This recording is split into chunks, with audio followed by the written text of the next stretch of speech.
Sejam bem-vindos ao curso de Introdução ao OKR.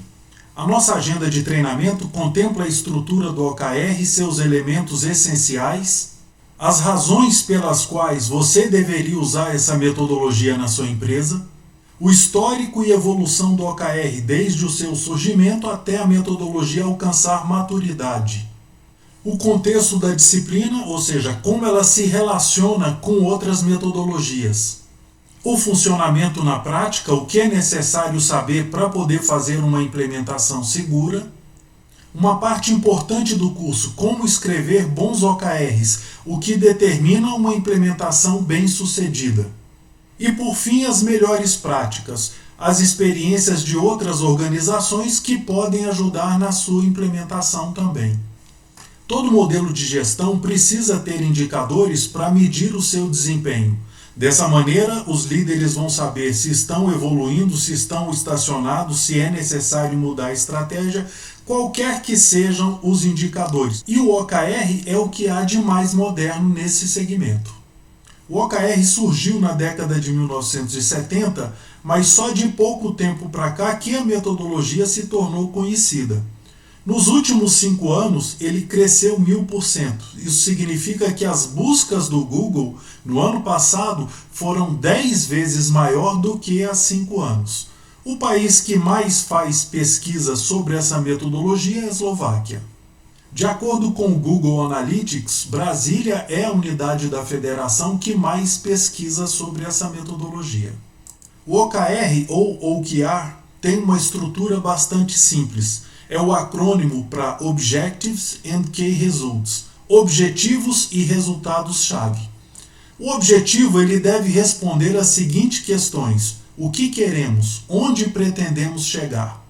O Key Result ele deve medir o progresso em direção ao objetivo. Estamos atingindo ou não estamos atingindo? E para fazer com que essa estrutura funcione, existem as iniciativas, que são as ações do dia a dia necessárias para o atingimento do objetivo.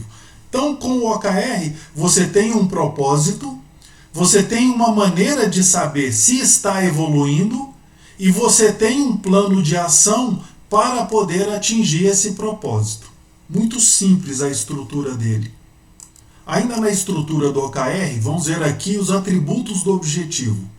Em primeiro lugar, ele deve ser qualitativo, ou seja, ele não contém números. Depois disso, o objetivo precisa ser inspirador. Ele deve fornecer motivos para as pessoas atuarem nessa direção. O objetivo, quando ele consegue ser inspirador, ele obtém mais engajamento. E é o que a organização precisa. Quanto a ser singular, o objetivo deve conter somente aquilo que se pretende, nem mais nem menos. Um objetivo com 2 propósitos deve ser desmembrado em 2 objetivos. Existem 2 tipos de objetivo. Os moonshots, que significa tiro na lua, são objetivos extremamente ambiciosos. E os objetivos roofshots, que são ambiciosos, mas são mais realistas. Para você ter uma ideia de um objetivo moonshot, o do Google era, há muitos anos, reunir toda a informação do mundo e torná-la amplamente disponível. Praticamente ele conseguiu isso hoje em dia. Continuando a estrutura do OKR, vamos ver os atributos dos Key Results. Ao contrário dos objetivos, eles são quantitativos, ou seja, eles contêm números. E precisam ter um baseline, ou seja, ponto de partida, e um target, ponto de chegada. Um exemplo: aumentar o lucro do trimestre de 25 para 78. Você tem um ponto de partida, que é a situação atual, e um ponto de chegada, que é a situação pretendida. À medida que você evolui nesse Key Result, você se aproxima mais do seu objetivo. Em terceiro lugar, o erro mais comum que as empresas e até os especialistas cometem, que é você definir uma atividade do dia a dia como sendo um Key Result. A atividade do dia a dia ela é necessária para atingir o objetivo, mas ela não tem a capacidade de medir o seu progresso em direção ao seu objetivo. Por exemplo, se você quer formar uma equipe de alta performance, O que resulte poderia ser obter 90% de aprovação das outras gerências. Isso significa que você está sendo reconhecido com uma equipe de alta performance.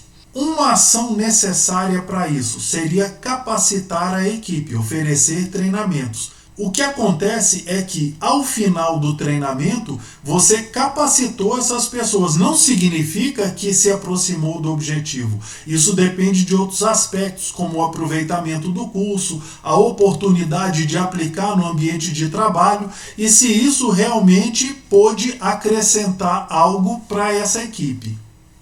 Um que resulte nunca deve ser uma atividade.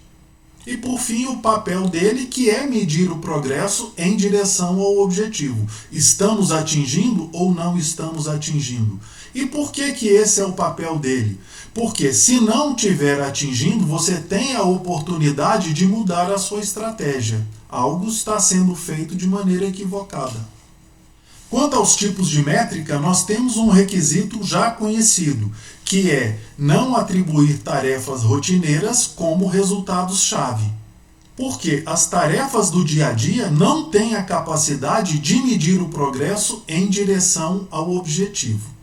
Métricas de vaidade é quando você obtém, por exemplo, 500 curtidas nas redes sociais. Isso pode alimentar o ego, mas não significa necessariamente engajamento. As pessoas estão curtindo, estão visualizando, mas não significa que estão comprando, que estão fazendo negócio, ou seja, justificando o investimento. Métricas acionáveis são aquelas que têm a capacidade de impulsionar a empresa em alguma direção. É com essas métricas que o OKR trabalha.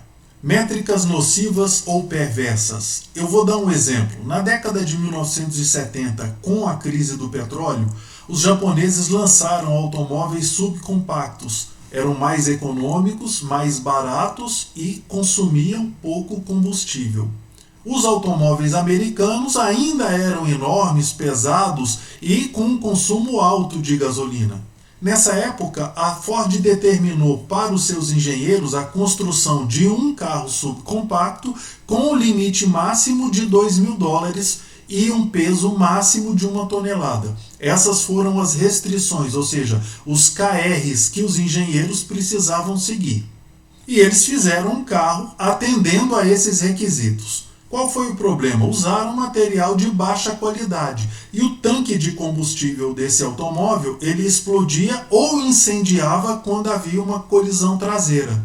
Depois que essa falha da engenharia matou ou feriu muita gente, a Ford convocou o maior recall da sua história. 1.400.000 automóveis retornaram para substituir o tanque de combustível. Isso custou um prejuízo de milhões. E por que isso aconteceu? Não houve uma métrica de proteção. Um exemplo, 2 restrições foram apresentadas à engenharia, que era o limite de gasto de $2.000 e o peso máximo de 1 tonelada. Deveria ter um terceiro KR que era para manter os critérios de segurança e de qualidade.